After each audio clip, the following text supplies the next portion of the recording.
నమస్తే news 9 TV Telugu వార్తలకి స్వాగతం. రాష్ట్ర రాజకీయాల్లో కలకలం రేపుతున్న అత్యంత సంచలనాత్మక వార్త ఇది. ఉమ్మడి కరీంనగర్ జిల్లా ఒక్కసారిగా ఉలిక్కిపడింది. రాష్ట్ర మంత్రి అడ్లూరి లక్ష్మణ్ కుమార్ కు కేవలం త్రుటిలో పెను ప్రాణాపాయం తప్పింది.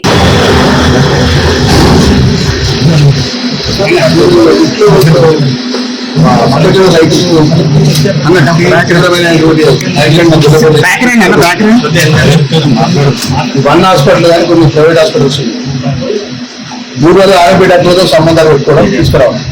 పేషెంట్ తీసుకొని అక్కడ రైతు గుర్తు అయిపోయింది. అదృష్టం మంచి అప్పటికి ఆ లిఫ్ట్ ఎక్కించే బాబాయ్ స్టాఫ్ లిఫ్ట్ ఎక్కిస్తాడు. ఎక్కించకుండా సార్ లిఫ్ట్ ఎక్కవచ్చు బాగా అని చెప్పాలి. ఫస్ట్ ఫ్లోర్ ఎక్కిన ప్లేస్ పైకి సెకండ్ ఫ్లోర్ దానిలో కిందకి వచ్చినప్పుడు సార్ ఆగిపోయింది. ఒకవేళ మీరు 6th ఫ్లోర్ ఉంటే పరిస్థితి. ఇప్పుడు ఈ ప్రైవేట్ హాస్పిటల్ అంటే రన్ చేసుకుంటా ఈ అరకొర యొక్క సౌకర్యాలతో ఓన్లీ పేషెంట్లను అడ్మిషన్ చేయించుకోవాలి, బిల్స్ తీసుకోవాలనే దృక్పథం తప్ప పేషెంట్ కేరింగ్ విషయంలో కానీ హాస్పిటల్ సంబంధించి సెక్యూరిటీ విషయంలో కానీ ఏమైనా వాళ్ళకి తయారు ఉన్నదా? ఇలా మేము అనుకోకుండా పేషెంట్ కానీ మనుషులు కానీ హాస్పిటల్కి వచ్చి ముట్టి కింద వరకు 4 రోజులు 5 రోజుల వరకు చనిపోయిన పరిస్థితి. అర్థం గంట అయితే ఒక యజమానికి సంబంధించిన ఒక్కరు రాలే. అదృష్టం అంటే మాకు ఏం కాలేదు. ఏంటంటే ఇలాంటి ప్రైవేట్ హాస్పిటల్ ఏదైతే కరీంనగర్ ఈ సౌకర్యాలు కరెక్ట్ లేకుండా రెసిడెన్స్ డాక్టర్లు పెట్టకుండా బయటి డాక్టర్లు పిలిపించి ట్రీట్మెంట్ ఇప్పించుకుంటే అప్పటికప్పుడే పిలిపించి ట్రీట్మెంట్ ఇప్పించే హాస్పిటల్ మీద చర్య తీసుకోవాలి. రాత్రి కంప్లైంట్ చేస్తారు మా పిఏ మా సాయం చేస్తారు. వేరే దాని మీద ఏదైతే ప్రైవేట్ హాస్పిటల్స్ లో కూడా కరీంనగర్లో అక్రమమైన ప్రైవేట్ హాస్పిటల్స్ గ్రామీణ ప్రాంతంలో ఆర్ఎంపీ డాక్టర్లతో సంబంధాలు పెట్టుకోడు పేషెంట్ తీసుకొచ్చి ఇక్కడ ఏదైతే తీవ్రమైనటువంటి యాక్సిడెంట్ పేషెంట్ సంబంధించినటువంటి స్పెషలిస్ట్ డాక్టర్ ఉండడు. న్యూరో సర్జరీకి ఉండడు. హార్ట్స్ డాక్టర్ ఇక ఉండడు. ఆర్టో డాక్టర్ ఉన్నాడు. 2-3 ఎంబీబీఎస్ డాక్టర్ బయట స్పెషలిస్ట్ నడిపిస్తారు హాస్పిటల్ నడిపించి మరి అత్యంత ప్రమాదంగా లిఫ్ట్లో చెప్పాలి. దాని లిఫ్ట్ ఎక్కదు ప్రమాదం ఉంటుందని చెప్పి నచ్చుకుని తెచ్చినాం. థియేటర్లో పేషెంట్ మనం వాపస్ వచ్చినాం. మీరే మా ఎంబడి మీకు కూడా వచ్చింది కదా.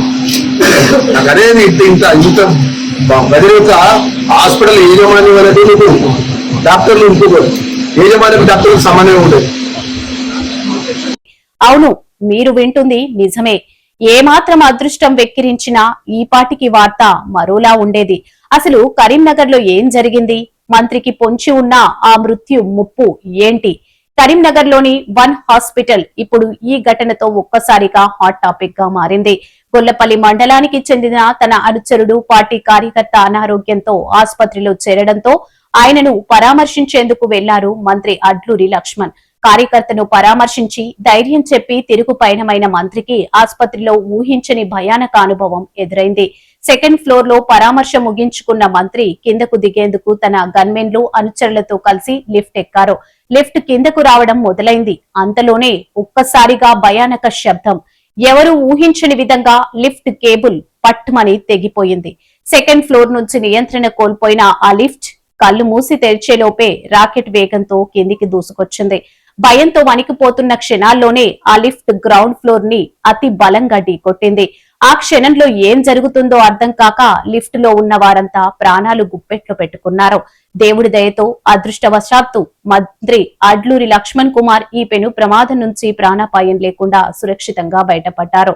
ఆయనతో పాటు ఉన్నవారికి కూడా పెద్దగా గాయాలు కాకపోవడంతో అక్కడున్న సిబ్బంది, అనుచరులు, పోలీసులు ఊపిరి పీల్చుకున్నారు. కానీ ఈ ఘటన ఇప్పుడు ఆసుపత్రుల నిర్లక్ష్యంపై పెను ప్రకంపనలు సృష్టిస్తుంది. ఒక రాష్ట్ర మంత్రికి, అది కూడా ఒక ప్రముఖ ఆసుపత్రిలో ఇలాంటి దుస్థితి ఎదురైతే ఇక సామాన్యుల ప్రాణాలకు భరోసా ఎక్కడుంది? అసలు ఆసుపత్రి యాజమాన్యం ఏం చేస్తుంది? లిఫ్ట్ మెయింటెనెన్స్ ఏది? ఇది కేవలం సాంకేతిక లోపమేనా, లేక మంత్రి భద్రతలో అధికారుల వైఫల్యం ఉందా? ఈ ఉత్కంఠభరిత ఘటనకు సంబంధించిన ఆసుపత్రి వద్ద వాతావరణం ఎలా ఉందో, అసలు ఆ క్షణంలో ఏం జరిగిందో, అసలు హాస్పిటల్లో ఆ క్షణంలో ఏం జరిగింది, మంత్రి పరిస్థితి ఎలా ఉంది? ఇలాంటి మరిన్ని సెన్సేషనల్ వార్తల కోసం చూస్తూనే ఉండండి న్యూస్ 9 టీవీ తెలుగు. జై హింద్.